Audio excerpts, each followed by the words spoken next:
Wednesday! It is. Isn't it Wednesday? I'm losing track of days. It's like I've gone through quite an affliction. I thank God for it. I'm not denying that I'm going through it, but I'm coming through to the other side where the sequel is. I think each day it's gradually getting better, which I'm thankful to God for. You know, when you suffer affliction and you're beaten down to a point of despair, you're going to cry out to God. If you're a believer, of course you are. You're going to rejoice in the fact that God gave it to you for a purpose, but you're going to cry out to God. You're going to groan from within. You don't want to suffer affliction. Nobody does. And we all suffer different degrees. So that is my understanding and realization now, is that we need to suffer this affliction and endure it, and to be tested according to His will. Because otherwise we would not grow.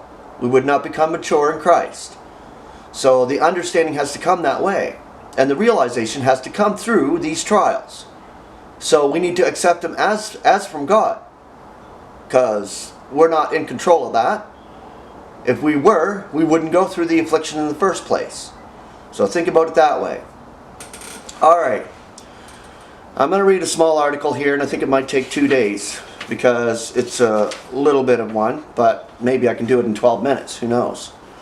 I'll be happy when Jacob shows me a little bit more with this camera, because it's kind of tough. You know, I want to be able to do some videos and some smoking videos, and I promised that I would in that sense, but it is God's timing. So when Jacob's ready, he's busy with graduating party this Saturday we're having for him, and more concerned, you know, finishing the year of school. And once that's done and summer comes, then it'll be a little bit more time for him to concentrate and help his dad do these videos. But right now I'm learning how to use this camera, and I had to focus it because the last couple of shows it was mentioned to me that I was a little bit blurry, but I think Jacob showed me how to refocus it and bring it in so it focused perfect, and hopefully this video turns out well. Okay, this one is the new creation of God in Christ. It is of God that we are in Christ Jesus. God chooses us in Christ. With desire in accord with the delight of His will, He seeks us. In His own time and way, He graces us in the Beloved, and makes us His own. And even then, our thirst after God is but a faint echo of His longing for us. That God comes into our life is of Himself. He awakens response and gives us to see that our highest good is only to be found in Christ. And for our positive assurance, God has indelibly inscribed the ever unfolding consequence of being in Christ. If anyone is in Christ, there is a new creation. All is of God. 2 Corinthians chapter 5 verses 17 and 18. If anyone is in Christ, how may this be? What are we to see and grasp to have this consciousness? And how may we be absolutely sure and certain the blessing is ours? These are questions many lips might frame, but to all God has His adequate answer, however imperfect our own.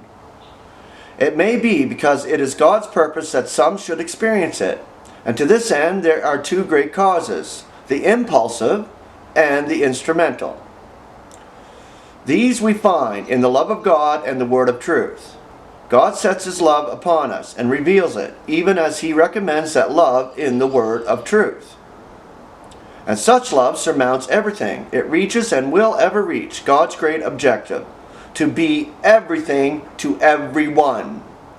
I'll repeat it. To be everything to everyone. That's the consummation. Right there. To be everything to everyone. All in all. The word of truth enlightens, enriches, and engages the heart. Therein we see God's wondrous estimate of Christ, a Savior who is Christ the Lord, the Son of His love, in whom we are chosen and graced. The only begotten, who is in the bosom of the Father, and who so gloriously unfolds Him. So of God are we in Him. All is of God, who conciliates us to himself through Christ. Believing this makes it a settled matter. So we are believers, and we are settled in the matter, that God is operating all in accord with the counsel of his will for the sake of his delight. God has done all that is necessary, all that is called for by his own high standards.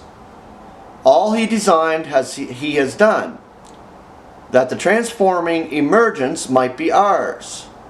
There is a new creation. A new order of things awaits our response.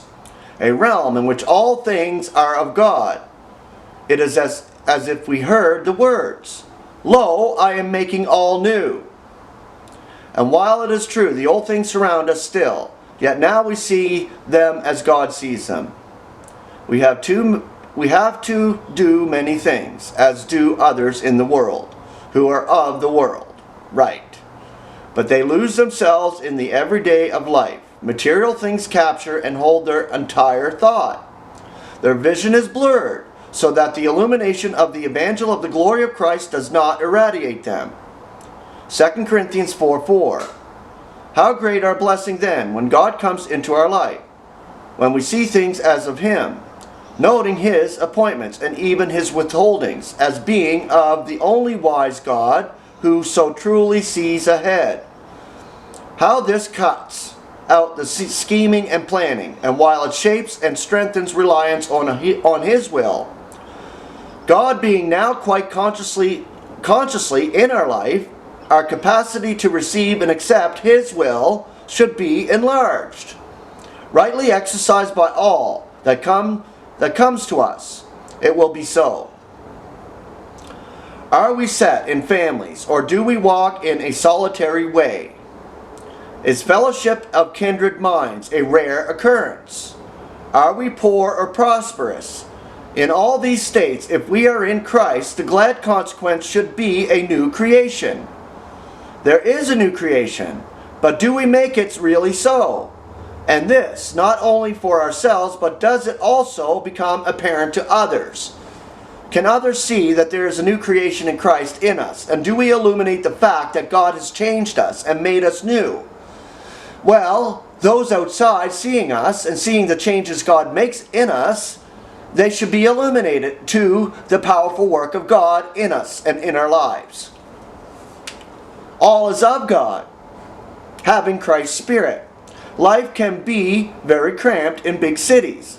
Man's buildings can blot out so much, even of the material. And how much more of the spiritual? To see only stocks and bonds, department stores, buildings, and automobiles is but to vision creations of man. They have their use, their little day, but lift us not to things above. Exactly, things on the earth. A picture with no sky in it lacks beauty. It is the horizon that gives dignity to the foreground. And whether this be a reposeful and tempestuous clouds, its presence makes the picture complete. Whatever then be the circumstances and detail of the foreground, may we ever retain the consciousness of a great horizon. All is of God. In the immediate experience and passing hour, this may be hard to realize. But it is just then we need the spaciousness of our horizon, even to look to him, who is above the moments, hours, and days, even as he is in them. Then shall we restfully know, in the face of every adversity, that we are of God in Christ. Of God in Christ.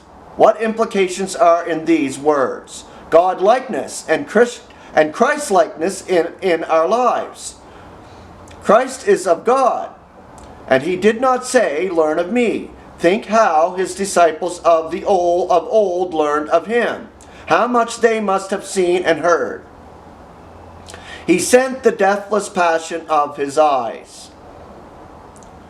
through them and made them his, and laid his mind. O them, and they believed in his belief. They believed in his belief. That is Jesus Christ's faith that is given measured out to each one. Yet with what faltering and slowness of heart? But what of ourselves? with the rich legacies of a latter day, what manner of belief ought ours to be? Placed in an era of purest grace, with the testimony of a follower like Paul, our heritage is immeasurably great. For we have obtained the Spirit which is of God, that we may be perceiving that which is graciously given to us by God. 1 Corinthians 2:12. Okay, I'm going to stop there and finish the rest tomorrow. I figure I've done 12 minutes. I might have to have a timer to see if I can do it like that. Like just have it on a clock countdown. 12 minutes for now. I love you all. Have a wonderful, wonderful Wednesday in the Lord. And we will see you tomorrow.